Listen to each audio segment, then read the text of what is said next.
Das ist doch super, dass hier schon Freiwasser ist. Tja, Jetzt wird er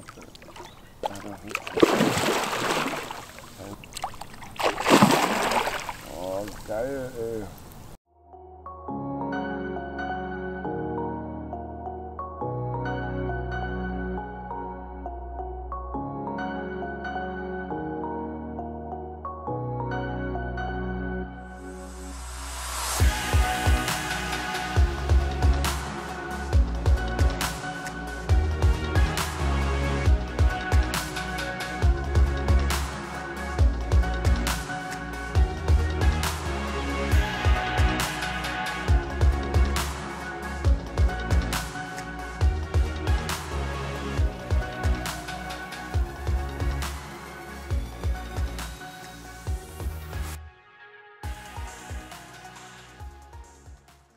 Boah, ich sage mal, keine Tour ohne Kampf, ne? Ein bisschen Einsatz muss halt doch sein, ansonsten gibt es doch keine Fische. so ist es. Und da du das so gut gemacht hast, würde ich sagen, ruderst du gleich weiter. Was meinst du? Du schmeißt die Anker. Sag doch was. Hier, fang mal bitte daran. Woran? Du bist ja gerade im Flow. Und ich finde, es ist noch nie einer so schön auf der Schwänzine gerudert wie du. Ja, weiter. Und wollen die nicht hier ins Schiff, eher Richtung Hauptboot? Geradeaus.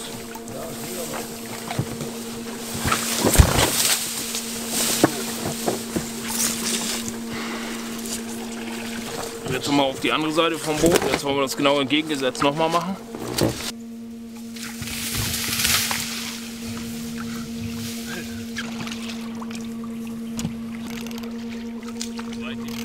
Ich weiß nicht, wie viel Grad sind es? Ich glaube 46,3. Und ich finde, es ist sehr angenehm. Also ich freue mich auf jeden Fall jetzt schon auf das feuchte Bad gleich. 2,5 Meter, bisschen weniger Kraut. Ich denke da oben so 3,5, da unten auch. Größtenteils Abbruchkante sozusagen. Es gibt sozusagen Bereiche, wo du weißt, dass die Pflanzen aufhören. Ja. Und an den Bereichen angeln wir dann. Ja. Kann ich euch nachher auf YouTube bewundern? Ja, den filmen wir uns auf jeden Fall natürlich auf unserem YouTube-Channel bei Fishzone. Ganz Deutschland und die Welt, Angelwelten beleuchten. Professionelle Ausrüstung. Naja, muss ja. Vielen Dank. Leute sind auch nett. Zeit ist Fisch. Die Ruten müssen ins Wasser und dann kann es beißen. Also wie der die ganze Zeit redet, das ist echt unfassbar. Ich dachte schon mal, ich bin ein selbstbewusster Typ, aber gegen den bin ich echt so ein richtig kleiner, schüchterner Junge, der in der Ecke steht und auf den Boden guckt. Ich bin ja froh, ihn dabei zu haben. Wenn er mal so abliefert. Wenn der Lars mir mit Liebe jetzt seinen Köder hinlegt, wenn seine Liebe in diesem Köder steckt und meine Liebe. Stefans Liebe steckt sowieso drin, weil der will so einen Fisch von mir vor die Linse bekommen. So viel Liebe, also... Für den Brassen reicht's noch, hat er gesagt. Ich habe es jetzt erst verstanden. Weil du dich hier konzentriert hast. Ich habe echt abgelenkt. Aber es kann passieren. Ja, und jetzt hier wieder Cast-Manier, kleines Blowback-Rig. Fische ich hier mit dem Loop und dem XL-Gummi. Ich habe den jetzt mal ins mittlere Loch hier eingetütet. Ich glaube, ich werde es jetzt doch auch ins größte Loch machen, weil Lars hier erzählt hat, dass so schnell wie möglich auch das Gewicht weg sein muss wegen dem Kraut. Ich fische hier das ZIP-System mit dem Slip, ein relativ langes Vorfach, so 30-35 cm, Curve Shank und dann den Pellet, Zentimeter Luftwagenspitze, funktioniert wunderbar. Trotz des Krauts und des Drucks sagst du, ist der Kleine hier besser, ja? Warum? Weil er fängt, dementsprechend verändere ich nicht. Das ist eine gute Entscheidung. Eine Bootsfahrt, die ist lustig, eine Bootsfahrt, die ist schön. Ja, da kann man was erleben. Hast du alles da? Ja. Super, Steine auch.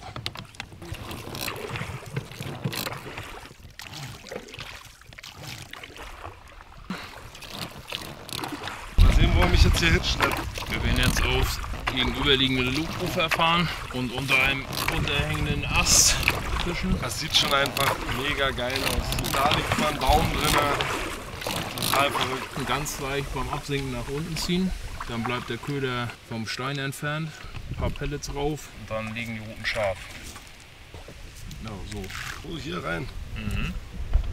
Was wichtig ist, ist die Hauptschnur zwischen Absenkstein und Stein an der Montage.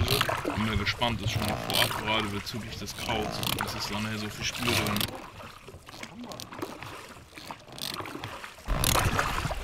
Das ist einfach so ein geiles Gefühl, einfach so ein paar Steine im Wasser zu versenken und nicht ein Kilo Blei. Das ist ein Traum.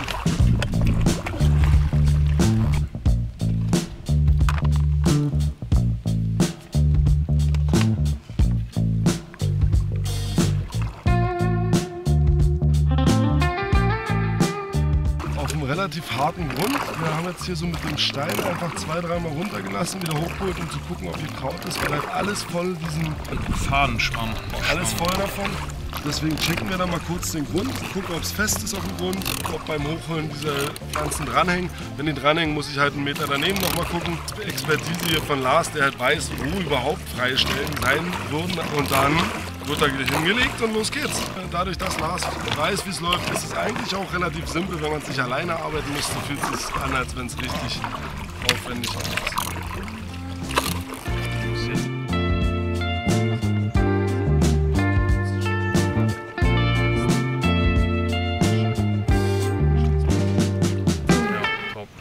Bist du auch so Fahrerin, das Motorboot kann die Schnur nicht einsammeln und du hast super abgedesignt.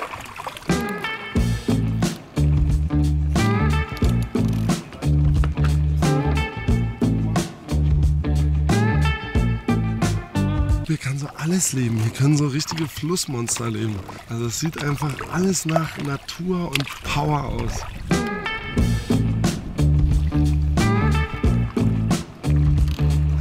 Das läuft schon, Lars. Ne? Wir waren gestern schnell, wir sind heute auch wieder schnell, muss man mal sagen. Ich finde, es rudert auch keiner so schön wie du. Ja, danke. Ich glaube, rudern kann ich schon ein bisschen gemächlicher. Ich mag die Ruhe. Ich hatte mal so einen Werbespruch, den habe ich mir beim Pokerspielen ausgedacht. Die Ruhe, der Regen, Pilsato.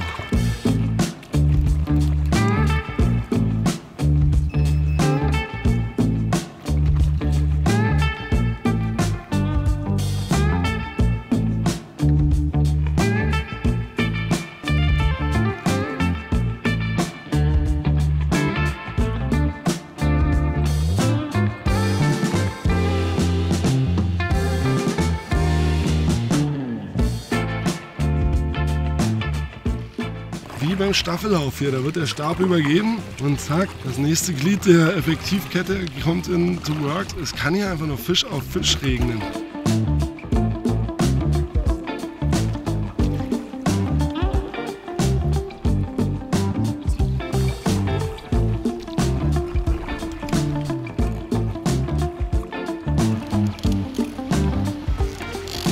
Fährt hier hoch und runter auch alle paar Minuten, oder? Das Mittelschwierigkeit, würde ich sagen. Hier muss man halt schon auch ein Stückchen fahren und dann würde ich sagen, so fahrenaufwandmäßig sind dann so große Seen, wo du halt wirklich so 300 Meter raus paddelst. Und wenn du dann so einen Brassenbiss hast und dann paddelst du 300 Meter raus, kriegst du schon ordentliche Arme. Also es ist auf jeden Fall schon wesentlich aufwendiger als am Kanal 30 Meter rauswerfen. Obwohl das halt eine andere Form der Anstrengung war. Das kann man auch nicht so ganz vergleichen.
Also ich meine, ich könnte sich mal wirklich ein bisschen anstrengen, dass hier langsam auch mal ein Fisch kommt und nicht hier so eine Sprotte.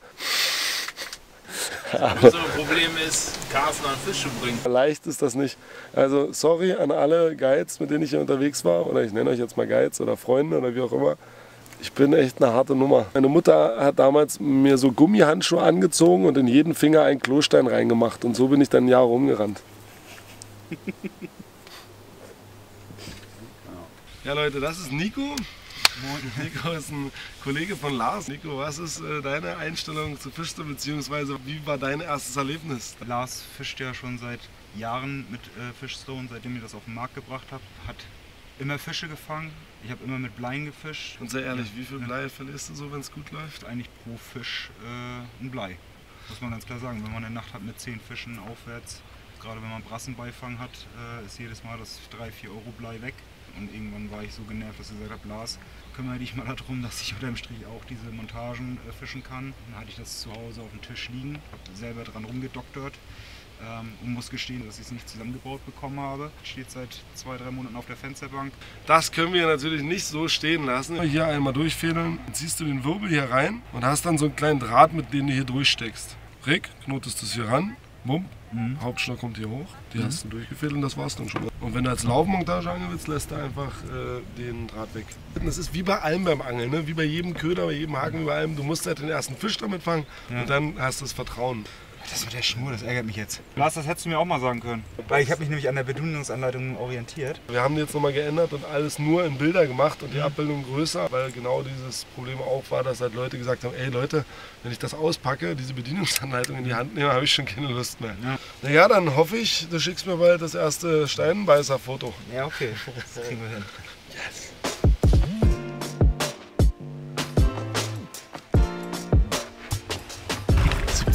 Glaube ich. Vielleicht hat der Lars uns auch verarscht und hier ist gar nichts los.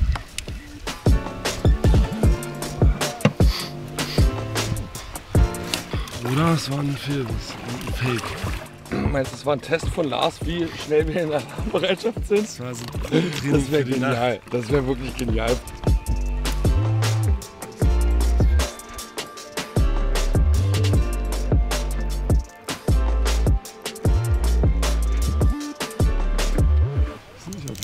Shit.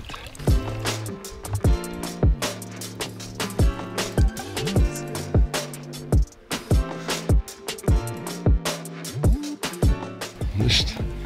Ein riesiger fetter Stein. Aber hat er nicht mal ausgelöst. Es war tatsächlich einfach ein Fake.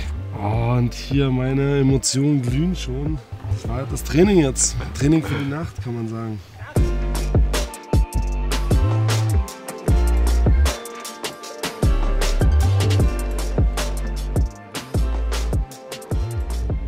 Ey Leute, das ist halt echt krass. Wie geil ist denn das? Hier, was? Wann? Gestern in der Kieler Förde gefangen. Geangelt. Heute geräuchert. Super leckere, frische Makrele. Es ist einfach Luxus pur, oder? Was ein Leben, ey. Guten Appetit. Schönen Dank an Fidel. Schönen Dank an Fidel. Boah.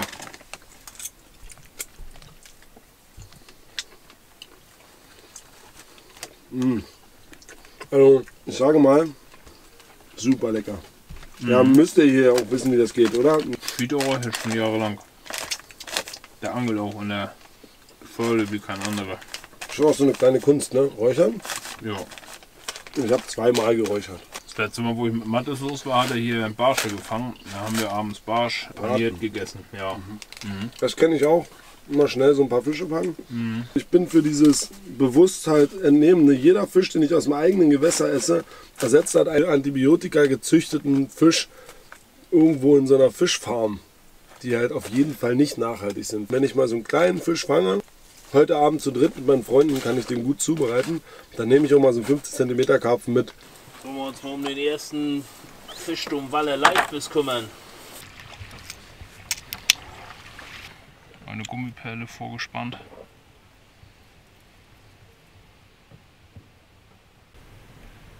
Der Loop mit Stein, die Gummiperle, das Törnchen.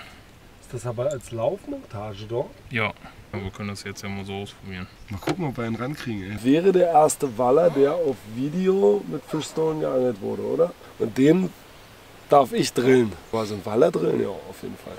Das Fischstone-System und ich wissen ja schon, wie Waller gefangen wird. Auf geht's.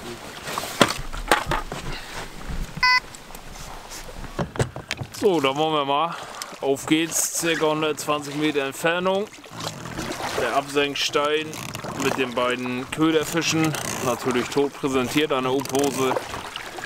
werden zu Wasser gelassen und wir werden auf dem Rückweg über Schilf und Weiden umlenken. Genau, und ihr seid mit dabei.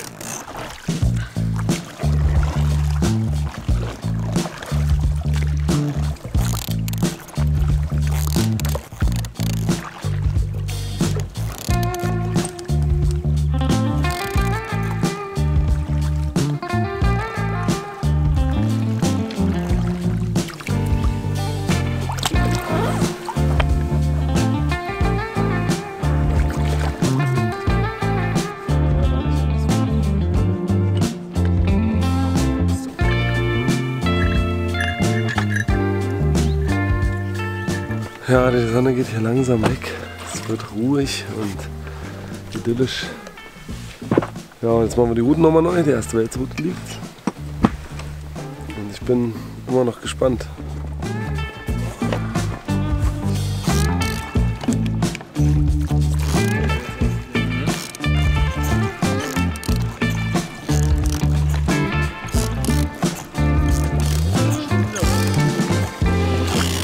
Richtig viele Boote unterwegs. Ja. Die kommen alle vom Westufer der Kieler Förde, fahren aufs Ostufer und setzen in die Schwentine um. Man hört deine Begeisterung darüber, hält sich Ja. an Grenzen. Ihr seht ja selber, dass sie im Grunde die Schwentine für sich vereinnahmen und das ist meines Erachtens nach nicht sinnvoll. Absenki.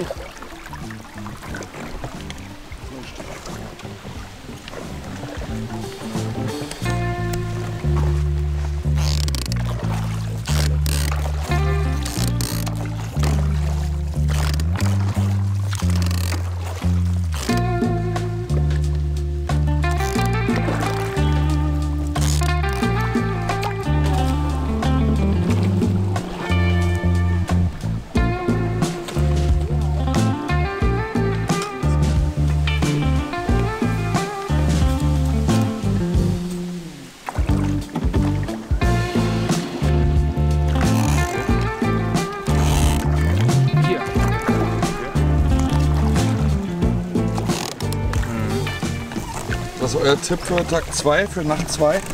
Ein Waller und 2 Karpfen. Ich habe auch ehrlich gesagt ein gutes Gefühl hier bei dem Spot.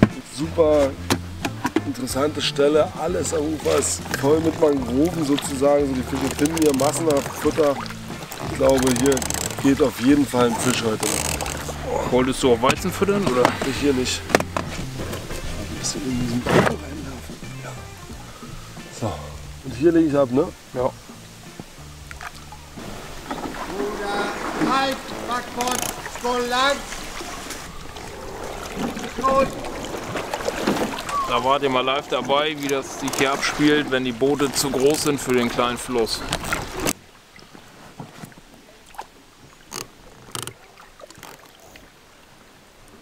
Geht los?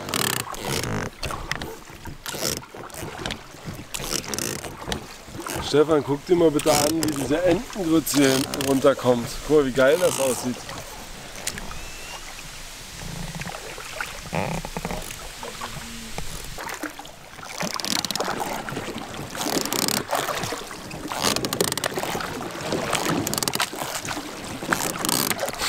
Ja, das ist eigentlich das lustig, wie die Leute darauf reagieren, dass hier einfach so eine Schnur über den Fluss gespannt ist.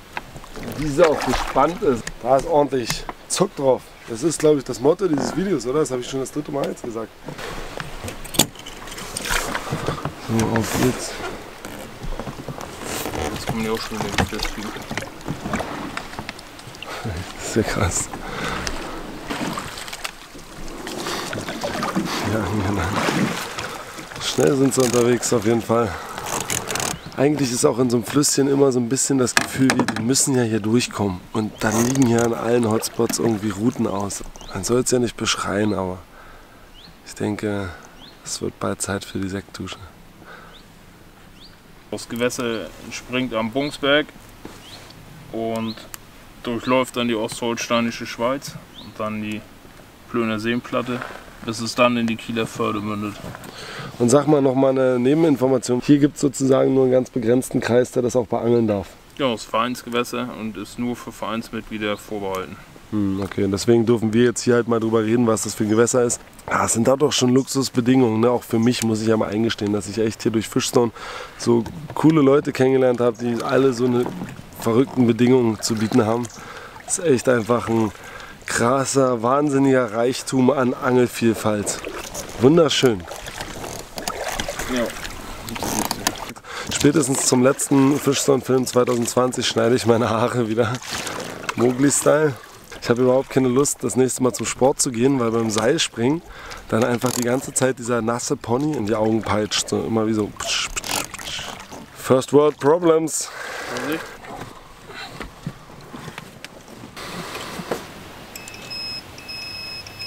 Oh, jetzt geht das wieder los. 1000-mal gepiept.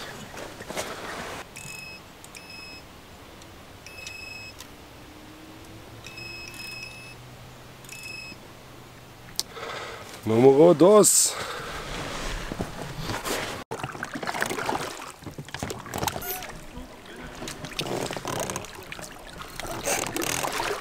Mal ein bisschen Turbo einlegen. Oh, Spinne.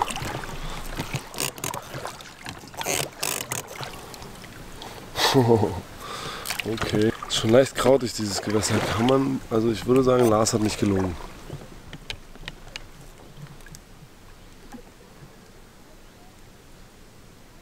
Ein bisschen kommt jetzt hier auch wieder Ruhe rein, so langsam, finde ich. Ein bisschen so die Spannung vor dem Abend. In den Momenten, so wenn jetzt so die Sonne so langsam untergeht, dann kommt hier wieder so ein Gefühl auf von, okay, die Nacht geht los, jetzt kann wieder alles passieren. Alles ist möglich. Was für ein verrücktes Leben, ey. Stehen wir hier auf dem Fluss. Wie viele verschiedene Naturen ich schon gesehen habe. Natürchen. Danke Lars, dass du mir die hier an Bein und Hose schmeißt. Ich hab gedacht, damit du mal wieder wach wärst.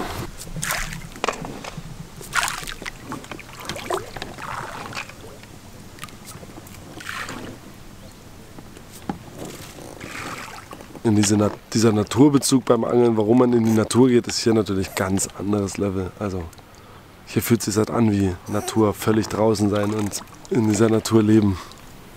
Am besten krautfrei. Das ist hier meistens unter überhängenden Bäumen, weil dort der Lichtanfall geringer ist. Ja, jetzt geht's.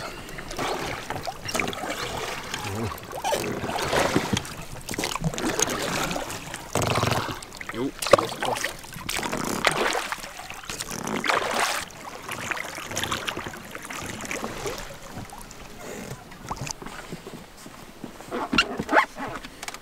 Einiges los, kann man sagen. Bei dem Bootsverkehr muss es ja echt zack auf zack gehen. Aber das Gute im Vergleich zum Rhein ist ja natürlich, dass diese Boote die Köder nicht verziehen. Hat ihr ein Blockwasser oder was? Wie? Blockwasser? Ja, auf jeden Fall. So, fishstone.de. Das ist ein Blockbuster, oder? Was sagt ihr? Schreibt mal in die Kommentare, ist das mal ein Blockbuster?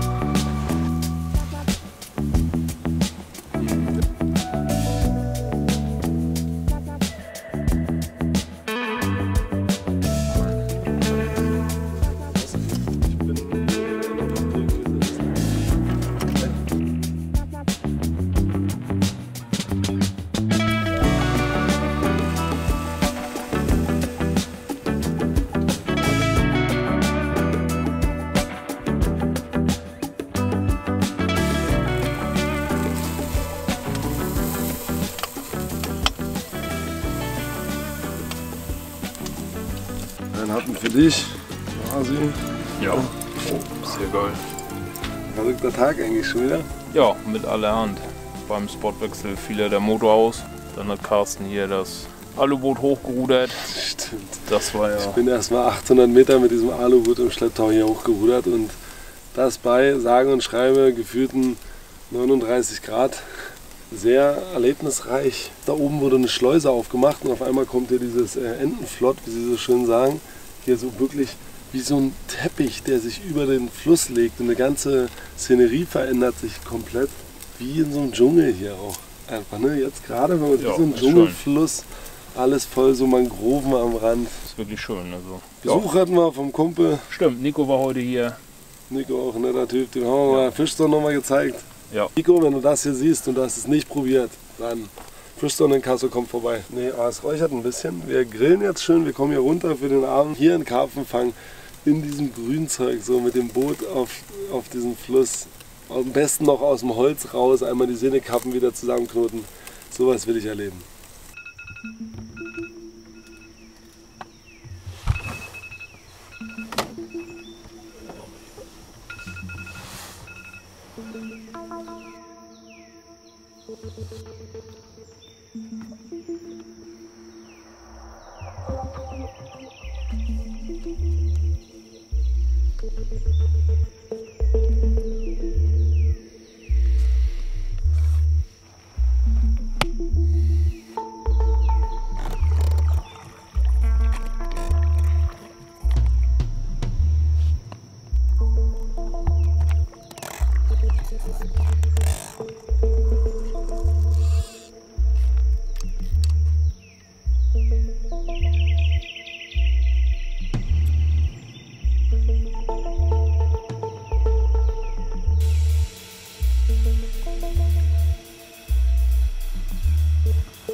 Es ist mitten in der Nacht um 2. Und Lars sagte gestern, naja, ich mach da noch, wenn nichts mehr läuft, halt zweite Guten nochmal neu. Und ich so, ja, Angeln mit Pellets auf jeden Fall, stimmt, natürlich macht das Sinn, weil die müssen frisch sein und die halten nicht ewig. Und deswegen sind wir gerade aufgestanden, haben uns Wecker gestellt nach 2,5 Stunden und machen die Routen neu.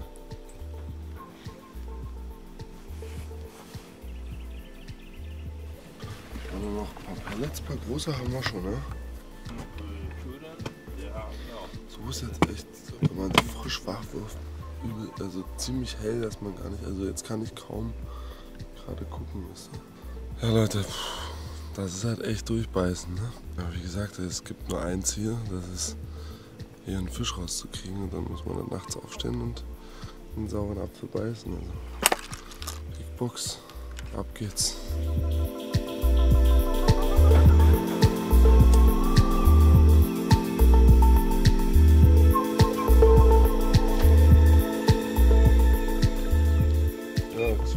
Beim Reinholen meiner zweiten Route einfach mal eine Brasse dran gehabt. Haben wir die auch nochmal, haben wir schnell abgehakt, auch wieder ein schönes Gerät. Mann, aber der Karpfen muss kommen.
Hier ist der schön. Viele würden lachen. Ist jetzt nicht der dickste, aber ich finde, das ist lustig. Lars hat hier auf seiner Liege gelegen und schön genappelt. Wir haben ja die Funkbissanzeige bei uns in der Kajüte. Ich komme raus. Lars, da drin bist du, oder? Nee, war doch bei dir. Dann sehe ich bloß, wie die Spitze rumrockt. Hier ist er. Der erste Waller. Das ist der Schwentine für mich. Krass, aber schöne Fische auch, oder? Keine Fresse. Jo. Das war der.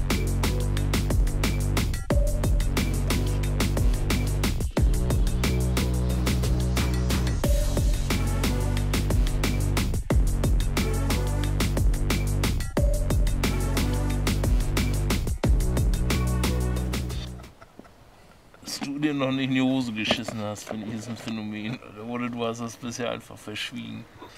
Schon liegt irgendwo so ein Beutel voll mit vollgeschissenen Boxershorts.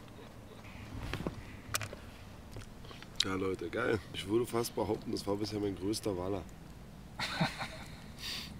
Lacht er nur. Aufs Karpfengeschirr mit dem Pellet. Ja, Petri Heil. Die bekommst du dir hingelegt oder möchtest du lieber rudern? Ja, dann nimm die doch mal.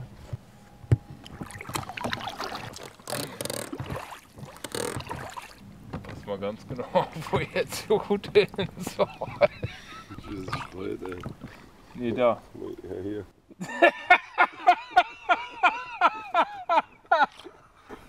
Ja, also doch, Bruder. Ja, da. Doppelt geblendet, ey, von euch. Ich fühle mich wie ein Fußballstar mitten im Stadion, ey. Immer diese Videodrehs. Das ist einfach mal Teamwork. Lars braucht halt einfach oft meine Hilfe. Deswegen bin ich ja immer mit draußen und unterstütze ihn. Ihr habt das schon ganz klar gesehen, da, ne? Schreibt mal in die Kommentare, wer hier mehr Hilfe braucht, Lars oder ich. Lars, hast du nicht gerade einen Biss? Hä? War doch deiner? Das ist ganz. Ich glaube, wir waren von 1:30 bis 1:30 wach, um die Pellets neu zu legen. Was sich jetzt ja schon gelohnt hat. Ich weiß ehrlich gesagt nicht, wie spät es jetzt ist. No pain, no gain.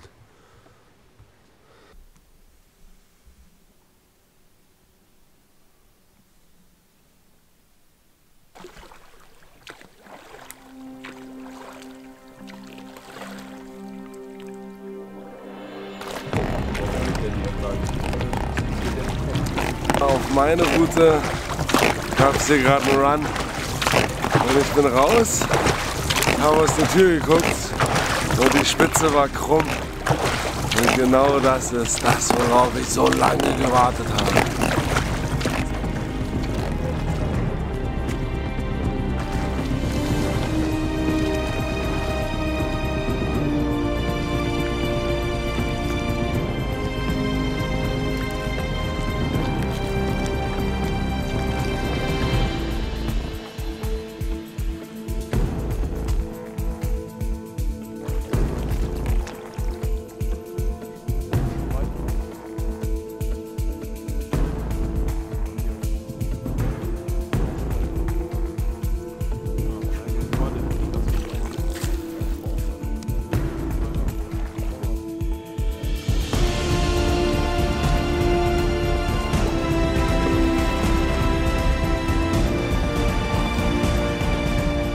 Nach jahrhundertelangem Kampf gefühlt, habe ich hier gerade meinen ersten Flussfisch im Drill.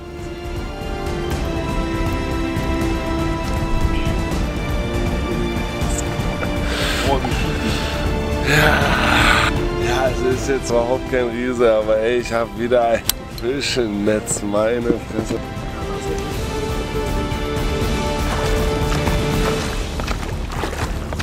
Schön, schön. Und das schon in Nacht 2. Meine Güte. Er kann es doch noch. Unfassbar. Und? Ja, die mittlere. Die mittlere, Alter. Ja, das ist die, haben wir gedacht, die jagt da hinten unter dem Baum. Oh, Lars, kannst du mal ganz kurz annehmen, den Sack? Ja, los mit der nächsten Route.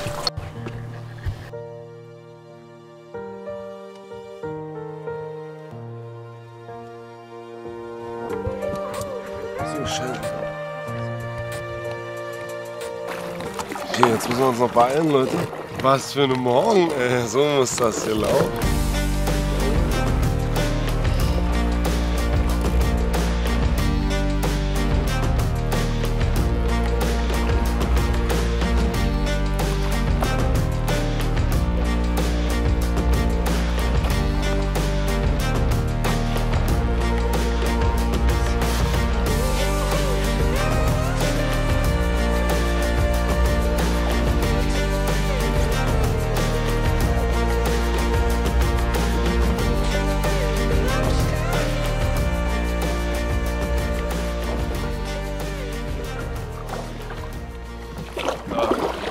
Fisch. Mach ich. Warte. Leute, wie geil. Am Ende ist jetzt der Fisch. Halt du das mal da fest. Nee, nicht ziehen. Weil wenn er jetzt Meter macht, dann läuft er doch durch. Hast du schon raus? Nee, am besten ist, du fährst nur das Ende an, dass der, wenn er Schnur braucht, noch ein bisschen Schnur nehmen kann. Ich hab's, ja. Okay. Krass. Ich habe die Schnur einmal gekappt. Hast du schon gemacht, ja? Ja. Jetzt will ich die wieder zusammenfügen. Krass, Leute. Leute. Einfache Knoten. Jetzt haben wir uns Oh, das jetzt- Gefühle durch den Baum gespart. Ja, jetzt will er hier ein bisschen. Dafür ist der Fisch frei, hat keinen Gegendruck und wartet da vorne im Kraut, dass wir den ab da drillen. Carsten wird gleich das Boot Richtung Mitte buxieren. Dann werden wir Druck aufbauen und wahrscheinlich mit dem Fisch aus dem Kraut in die Flussmitte fahren.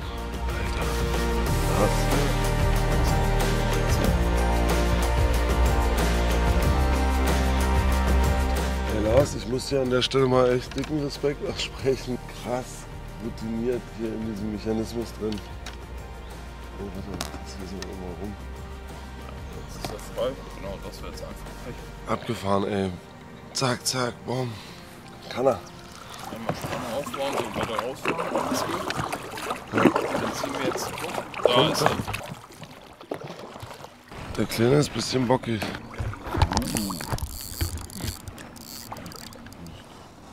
Was für ein geiler Start in den Tag. Magst du ihn ein bisschen hinterherfahren? Ja, kann ich. Das kann den Knoten. Einen Knoten natürlich schon.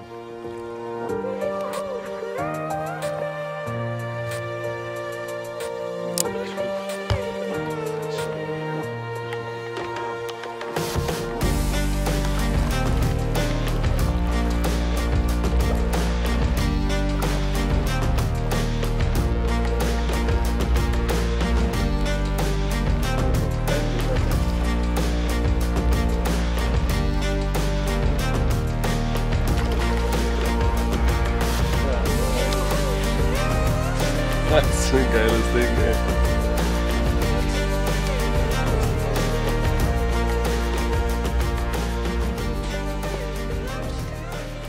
Ja, ist halt auch schön, dass man die Fische hier im Grunde halt durchschwimmen lassen kann.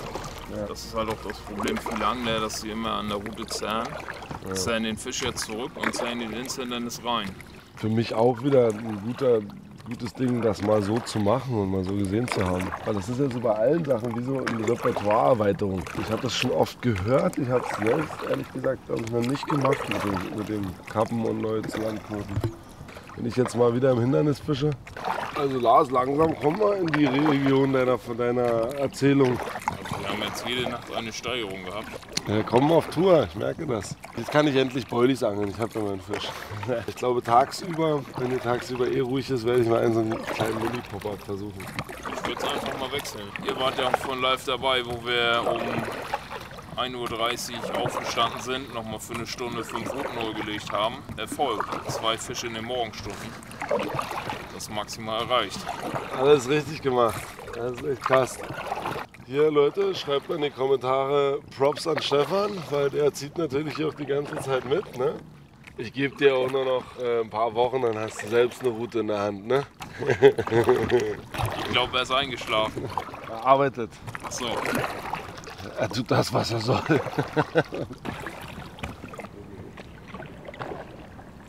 Ja Leute, aber das zeigt doch nochmal eindrucksvoll so die Macht der Steinmontagen. Der Fisch nimmt den Köder, rennt voll los und dann stellt er sich irgendwo hin und macht gar nichts mehr, weil er kein Gewicht mehr hat.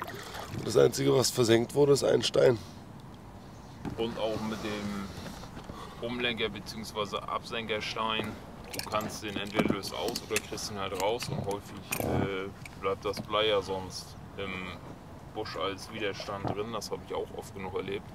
Das ist eine super Sache. Glas. Ja. Voller drin.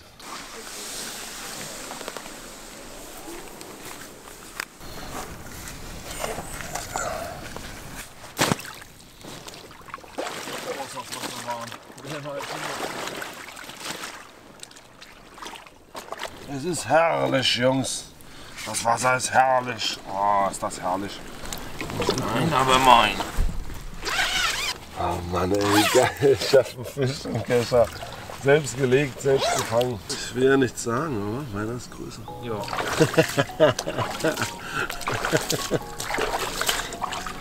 Schön, ey, schön. Schöner Fisch. Maserung hat er hier. Ja, auch hier die schöne Maserung hinten. Ja.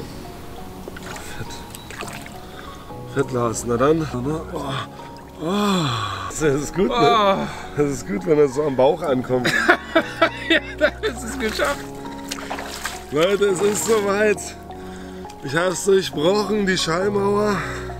Das nennt sich die Schwentine-Taufe. Ja, die Schwentine. Nach echt einem übelsten Kampf und immer weitermachen, immer den Kopf aufrecht halten, immer weitermachen, ist hier mal wieder ein Fisch für mich auf der Matte und was für eine Schönheit, ey, diese Schwentine-Fische. Boah. Geile Scheiße. Leute. Wuhu.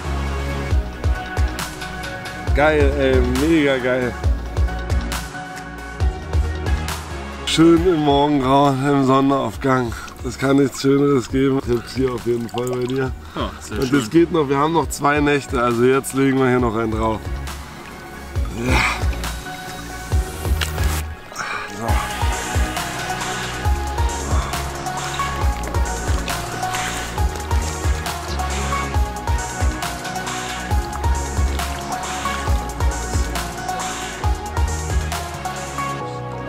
Aus der Schwentine hat es endlich geklappt, nach ewigem Kampf. Und es war wirklich die Nacht wie leer gefegt. Und auf einmal, während wir den Fisch hier gerade drillen, geht bei Lars die zweite Version los. Ja.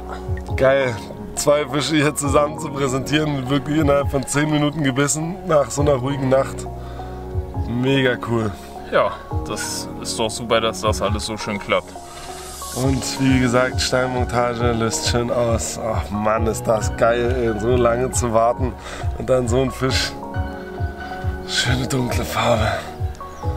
1A, ey. Geil.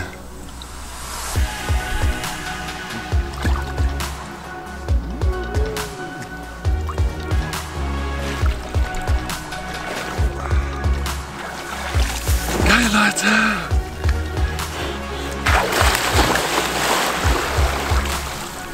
In die Entengrütze.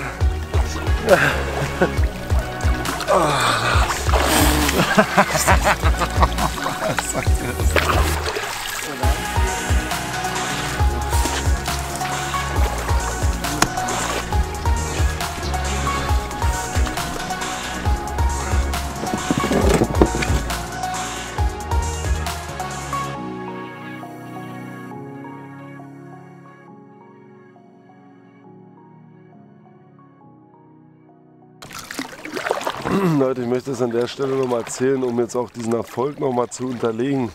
Also Lars angelt im Jahr um die 80 Nächte, hat er gesagt, und davon den Großteil wirklich hier in der Schwentine.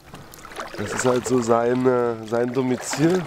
Und verständlicherweise 60, 70 Tage an einem Gewässer, also da hast du Expertenstatus. Passendster Vergleich, wenn du jetzt 70 Tage lang Eis isst, in einer Eisdiele wisst du irgendwann, wie jede Sorte schmeckt. Das merkt man auf jeden Fall krass, dass hier alles durchdacht ist. Es ist halt echt schon abgefahren, die 7 Routen so auszulegen, dass die sinnvoll liegen. Da merkt man auch schon, wie lange du das schon machst, dass du halt weißt, okay, die so. Geil, schönes Angeln.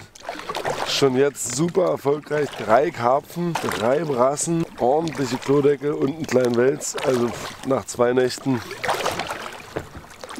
Das ist ja High Performance. Man sieht jetzt hier einmal ganz eindrucksvoll, unser Boot ist nicht mehr zu erkennen. Also wir angeln hier vorne um die Kurve rum, da hinten ist nochmal so ein kleiner Busch, der rausguckt. Und wir müssen jetzt wirklich mit 2 Absenkern die Schnur hier so clever verlegen, dass wir den Fisch bekommen können.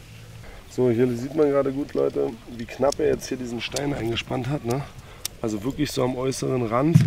Da kann man seinen eigenen Weg finden, wie wirklich stark man diese Auslösestärke möchte. Je weiter in die Mitte, umso schwerer löst der Stein aus, je weiter am Rand, umso leichter. Und manchmal muss man ihn einmal umspannen, deswegen jetzt hat Lars das auch so umgespannt. Und gerade mit den Umlenkern, dann löst er schnell aus und das alles ist weg.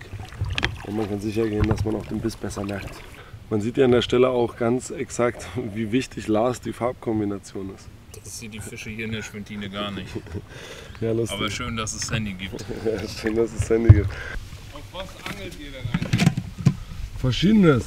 Verschiedenes. Ja, also Holt ihr auch noch einen Wels raus? ab und zu klappt das, ja. Da müssten welche von weg, ne? Sind viele drin, oder? Kann das sein? Ja, aber die Schwentine hat ja auch eine hohe Biomasse, also die nährt ja auch viele Fische. Alles in allem würde ich sagen, haben wir einen guten, ausgewogenen Fischbestand. Wirklich? Ja. Mhm. Weil es wird immer wieder erzählt, die Wälse, die haben Überhand genommen, die haben alles weggefressen und so.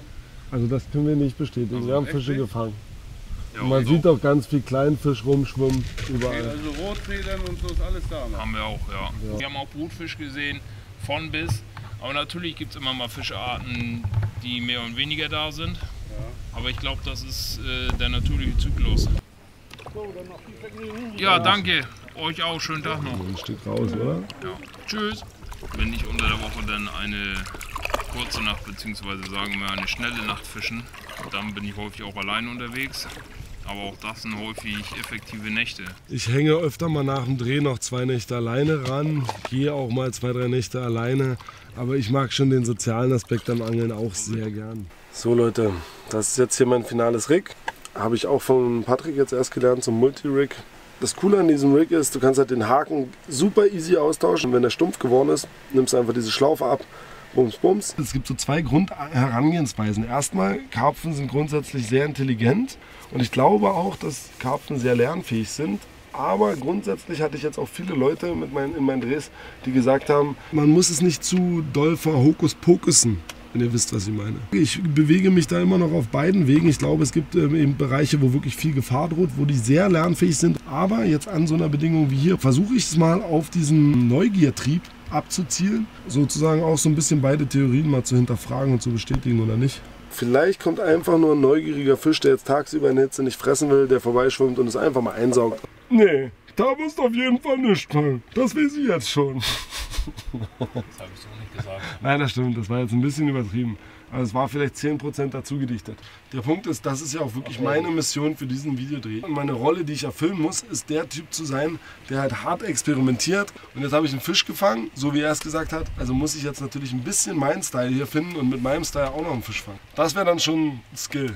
Also nicht, dass, also es war außergewöhnliche Leistung, diesen Fisch zu fangen, ja, aber ne, also eigentlich habe ich es einfach super schwer in meinem Leben. Jeder Tag ist für mich einfach ein Kampf. Und ich gehe aber durch. Und am Ende gewinne ich. Schweben und fliegen. Und damit wird ja meine Route gleich fast von den Banksticks fliegen. Guck mal, wie geil dieses Rig aussieht, Alter. Wenn da nicht ein Karpfen im Vorbeischwimmen ist, ich sag Laschi. Leute, das ist jetzt Maxi. Das ist auch ein Freund von Lars. Ich habe es dann das erste Mal auf der Messe ins Volle gekauft. Ich fand komisch, dass vorher keiner auf die Idee gekommen ist. Ich finde die Montage mega geil. Ich finde es deutlich geiler als mit dem Blei zu angeln. Und ich finde es nichts geiler, einen Karpfen im Freilöhr zu drehen, ohne Blei dran. Kann ich bestätigen. Schön hier. Der Lars hat hier schon ordentlich publik gemacht im Norden. Guter Mann. Hier unser Farbsortiment. Mittlerweile auch optimiert. Sagt mal, ob euch das so passt oder ob ihr euch noch was anderes vorstellen würdet.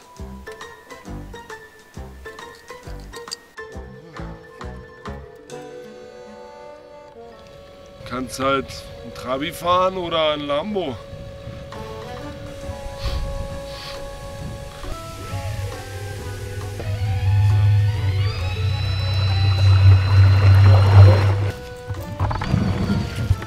ich weiß, dass dieser Köder, den ich momentan dran habe, der löst sich so in 6 bis 8 Stunden auf und jetzt sind ein bisschen über 6 Stunden um, seit ich ihn ausgelegt habe. Einmal neu machen und du hast halt das Potenzial, Fische zu fangen, als wenn du zu faul bist und weißt, ja, könnte noch dran sein, könnte nicht mehr dran sein. Das Pellet, man sieht es hier schon, ich kann es wahrscheinlich mit relativ wenig Druck hier zerbrechen und es fällt ab. Das war hier das Kaderik, auch heute Nacht gefangen. Der Trick ist einfach, dass ich das Haar in der Mitte der Wicklung rausbinde und dadurch habe ich ein bisschen aggressivere Hakenstellung. Hat mir ein Freund so erklärt, habe ich versucht und hat funktioniert. Jetzt wechseln wir den schnell, alles vorbereitet.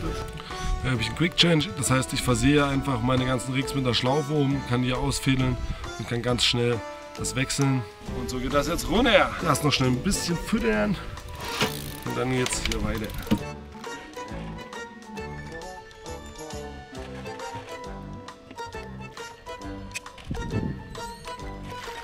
Ich versuche mal, was hier passiert.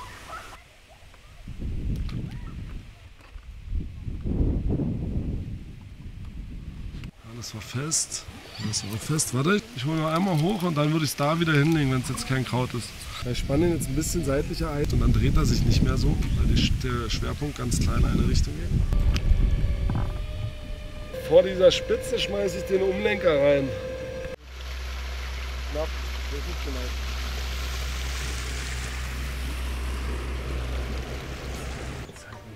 Nein, also die Problematik, muss ich sagen, ist mir nicht so bewusst gewesen, Okay. dass du, ja, ich meine, man verliert schon viel Blei, das ist schon richtig. Fürs Karpfangen spannen wir jetzt halt dann so sozusagen so 200, 300 Gramm Steine ein.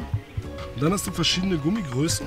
Geht doch gar nicht, oder? 80 Meter schaffst du, haben wir auch. Ja, aber wir geht das denn?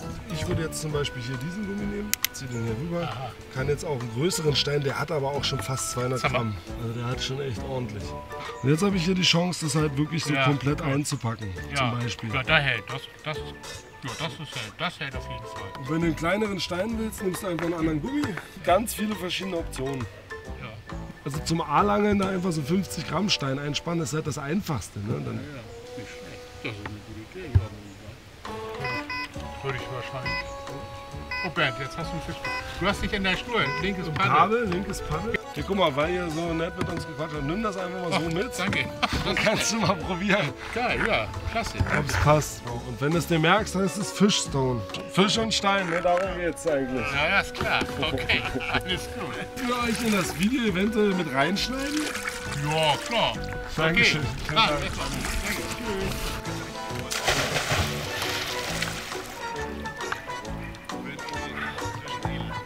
Sagen, baden ist schon was Schönes.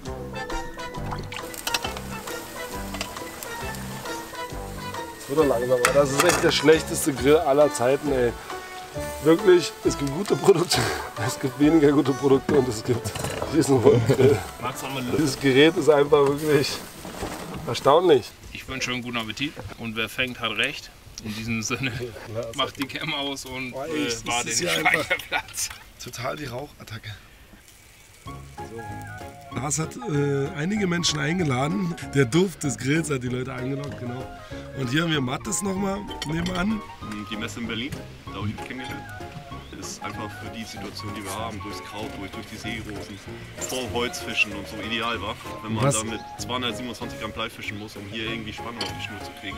Beim Werfen bleibe ich beim Blei, muss ich einfach ehrlich sagen, tut mir leid. Aber für Situationen hier, wo du das Blei verlieren musst, weil du sonst einfach nicht am Fisch kommst, ideal. Also für mich ist das wirklich auch wichtig, mal mit Menschen zu quatschen, die die Systeme benutzen. Live und direkt. Wie Mattes ist eigentlich sogar direkt dafür verantwortlich, dass wir hier heute sind. Lars blinkt nie. Er ist einfach ein junger Gott, kann man so sagen, oder Lars? Ja, würde ich so bestätigen. Danke dir. alles klar. Ciao, Mattes. Tschüss. Tschüss, Mattes. Mach's gut. Schon das Schöne am Angeln. Alles, was man aufstellt, sind am Ende nur Theorien.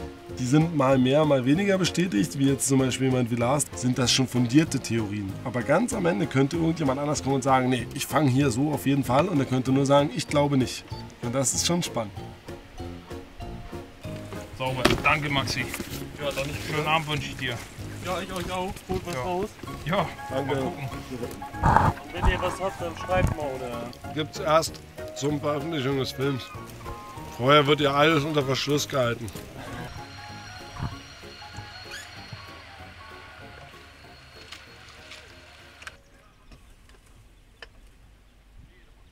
Die Sonne blitzt langsam über die Bäume und das Revue passieren lassen, was wir hier eigentlich auch mit Stefan zusammen abgerissen haben für Touren. So echt einfach einmal den Flussquerschnitt in Deutschland uns angeguckt.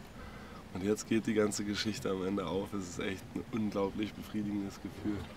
Und ich habe jetzt tatsächlich geschafft, mit dem Loop und dem XL-Gummi übrigens, auch gleich nochmal ein schöner Test, und dem KD-Rig hier einen Fisch ranzukriegen. Also irgendwie so einen ganz kleinen individuellen Faktor doch noch reingebracht. Shoutouts raus an Paul. Er hat mir das KD-Rig gezeigt, was ja auch ein sehr einfaches, reduziertes Rig ist. Und das ist natürlich umso geiler. Ich bin auf dem richtigen Weg, Leute. Und ich hoffe, ihr steigt alle mit ein.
Wunderschönen guten Abend.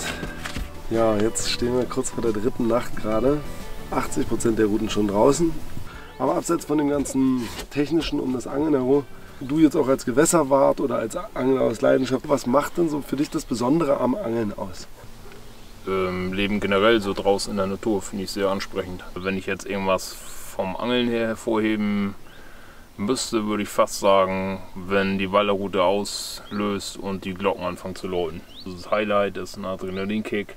Schon noch dieser Genau. Kick-Moment, so, Ja. wenn es richtig losgeht. Ja. Das ist, glaube ich, eine der wichtigsten Sachen auch am Angeln. Dieser Adrenalinkick, den kennt jeder. Heute Nacht, heute Morgen nach so langem Blenken geht meine Route los und ich höre den Pieper und springe raus aus dem Bett, aus dem Tiefschlaf mit den Worten: Oh yes, jetzt geht's los. Ich habe jetzt das Ding, wenn ich in meinem Alltagsleben bin, jetzt abseits von Videodrehs, dann ist es halt so eine Maschinerie, die läuft immer weiter. Man kommt irgendwie kaum zum Durchatmen und auch so, es gibt immer Licht, früh, Mittag, Abend. Es wird halt dunkel, wenn man das Licht ausschaltet. Und hier durch diese ganze Umgebung der Pflanzen, der Natur, habe ich so eine ganz urige Verbindung, die mir wieder kommt, wie so eine alte Sache, die ich vergessen habe, die ich so wieder fühle. Wie lange bist du schon Gewässerwart von diesem Abschnitt? Ich bin jetzt im 2. Jahr Gewässerwart. Also relativ frisch noch Genau. immer noch. Und gibt es so Sachen, wo du sagst, ab da hat sich auch so das Denken zum Angeln nochmal verändert? Ich selber hatte dann hin und wieder mal mit der Politik und den Entscheidungen, die dann tatsächlich so das Ökosystem oder auch das System der Schwentine betrifft, und kann einige Entscheidungen nicht nachvollziehen. Natürlich für dich auch relevanter, wenn du wirklich den Fluss untersuchst, Fischarten testest, was hier so alles reinfließt und so, ne? Mein Verständnis dafür ist, glaube ich, größer geworden. Die Einträge durch verschiedene Einflüsse sind ja natürlich immens. Da hast du hier erzählt, eine ganz besonders stark durch so die Landwirtschaft auch, ne, die hier so viel Nährstoffe reinbringt. Also wir müssen da jetzt zu sehr ins Detail gehen, aber das ist ja in Gewässergüteklassen unterteilt. Da sind die halt deutlich zu hoch. Ich glaube, Phosphatwert war es oder so. Genau, also der ist jetzt aktuell 50-fach zu hoch. Das ist natürlich schon alarmierend. Wirtschaft, es müsste halt tatsächlich dieses ganze Prinzip dieser Monokultur in der Landwirtschaft geändert werden, weil halt dadurch unendlich viel Dünger hier reinfließt und sowas. Da kann man jetzt als Einzelner nicht viel machen. Wie ist so deiner Meinung nach hier in der Region die Verantwortung der Angler? Der Angelverein als solches leistet ja auch relativ viel, auch bezüglich Reinigung des Ufersaums, Gewässerreinigung, all solche Aktionen. Du hast jetzt auch dein Team mit dabei, ne? Ihr seid halt die hier die Bäume rausschneiden und hier für Ordnung sorgen in diesem Abschnitt. Genau, dass man halt guckt, dass es auch befahrbar bleibt. Das ist auch ein Abschnitt, ein Gewässer, das du beschützen willst wahrscheinlich, ne? Klar, was sich hier manchmal schwierig darstellt, ist ganz einfach auch der Verkehr der Wasserwanderer. Das habt ihr ja selber miterlebt, wie viele Boote hier am Tag so durchfahren. 5, 6, 7, 800 Stück. Auf der anderen Seite muss man fairerweise zugeben, wir Angler sind auch hier. Aber ja, die Belastung fürs Gewässer ist natürlich schon da. Er zum Beispiel ist ja überzeugter Fischstone-Angler, schon seit 2 Jahren und sagt, es kann alles mit Fischstone geangelt werden, was ich hier mache, oder bisher das meiste. Ja. Und sagt halt auch, für mich ist das die Lösung gewesen, anstatt hier kiloweise Blei reinzuhauen und dass wir uns als Angler halt irgendwie alle ein bisschen als Hüter des Gewässers sehen sollten. Und eben vielleicht alle drüber nachdenken sollten, auf manche Sachen haben wir zwar keinen Einfluss, aber auf manche können wir definitiv Einfluss nehmen. Zum Beispiel schmeiße ich an einem Wochenende 1 Kilo Blei ins Wasser oder 1 Kilo Steine. Ja. Ja, und dann denkt man immer, man ist so ohnmächtig, weil man ja als einzelner kleiner Mann nichts verändern kann. Aber wenn man sich überlegt, 4 Millionen mal 1 Kilo, das sind dann halt eine ganze Menge Kilo, ne? 4 Millionen Angler in Deutschland. Ja. Also das ist ein Aspekt, wo man super einfach, wie wir es in dieser Videoreihe auch gezeigt haben, in ganz vielen Bereichen einfach was Gutes tun kann für die Umwelt. Und da ist Lars für mich ein geiles Vorbild und ein Beispiel für, ich kümmere mich um dieses Gewässer, ich angel mit Stein. Das ist natürlich mit Steinangeln, das wäre für mich natürlich sowieso eine Ehre. Aber ja. Ja, wenn da jeder so seinen Müll mitnimmt und auch mal nach dem Müll der anderen schaut. Von daher finde ich es umso schöner, dass du unterstützt und dabei bist. Es ist natürlich jetzt unsere Aufgabe, euch zu zeigen, dass dieser Erfolgstraining hier weiter anhält und wir halt jetzt noch einen nachlegen. Oder du? Ja, wie gehst du in die Nacht jetzt? Ich denke auch, das sollte klappen. Also so 25 plus. Ja, da gehe ich stark von aus. Das würde ich schon sagen. Okay, Leute, dann sehen wir uns gleich wieder zum Fisch. Wir machen jetzt die Welsruten klar.